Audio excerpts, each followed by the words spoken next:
আমেরিকার সাথে যখন বাণিজ্য চুক্তি হলো তখন দেখা গেল যে সেটা নিয়ে কোনো কথাবার্তা নাই। কোনো দেশ যদি মাথা উঁচু করে দাঁড়াতে চায়, তার সার্বভৌমত্ব নিয়ে আধিপত্যবাদের বিরুদ্ধে যদি মাথা উঁচু করে দাঁড়াতে চায়, তাহলে এই ধরনের একটা চুক্তি দেশের জনগণ কোনোভাবেই মেনে নিতে পারে না এবং আমরা এটাকে মেনে নিতে দিব না।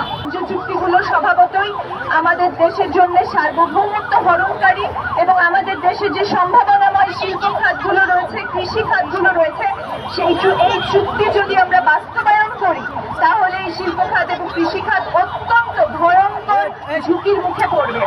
এই বিষয়টা নিয়ে আমরা আশা করেছিলাম যে যেহেতু এটা একটা অত্যন্ত জটিল চুক্তি, ইন্টারিম গভর্নমেন্ট নির্বাচিত সরকার পর্যন্ত এই চুক্তিটা রেখে দিবে। আমরা জানি যে 1-1.5 মাস ধরে এটা নেগোসিয়েশন চলছিল, লবিং চলছিল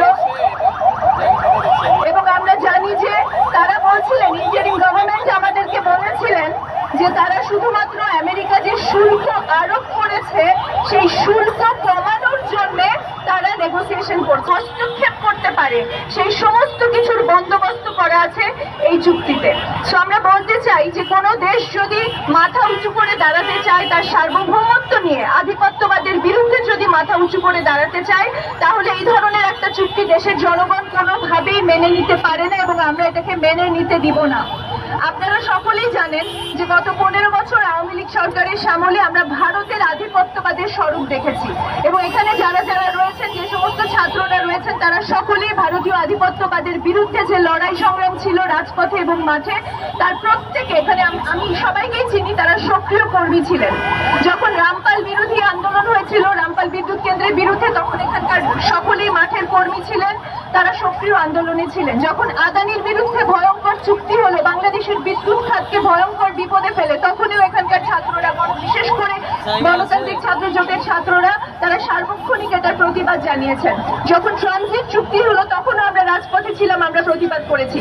সো ভারতীয় আধিপত্যবাদের বিরুদ্ধে আমরা রাজপথের সক্রিয় সংগ্রামের সক্রিয় কর্মী ছিলাম। কিন্তু পরবর্তীতে আমরা দেখলাম গত 1.5 বছর ধরে ভারতীয় আধিপত্যবাদের বিরুদ্ধে আমরা অনেক কথা, অনেক লম্ফঝম্প শুনলাম, কিন্তু যখন মার্কিন সাম্রাজ্যবাদের এই আমেরিকার সাথে যখন বাণিজ্য চুক্তি হলো তখন দেখা গেল যে সেটা নিয়ে কোনো কথাবার্তা নাই। সংস্কার করা হলো, আধিপত্যবাদের বিরুদ্ধে আমাদের প্রচুর লেকচার দেওয়া হলো, হরে দরে সবাইকে ভারতের দালাল বলে গালি দেওয়া হলো, কিন্তু যখন আমেরিকায় সেরকম একটা ভয়ঙ্কর ঝুঁকিপূর্ণ চুক্তি আমাদের উপর চাপিয়ে দেওয়ার চেষ্টা করছে এবং যখন সেই চুক্তি স্বাক্ষর পর্যন্ত হয়ে গেছে, তখন কিন্তু আমরা কোনো মহল থেকে কোনো ধরনের প্রতিবাদ দেখছি না, যেটা অত্যন্ত লজ্জাজনক।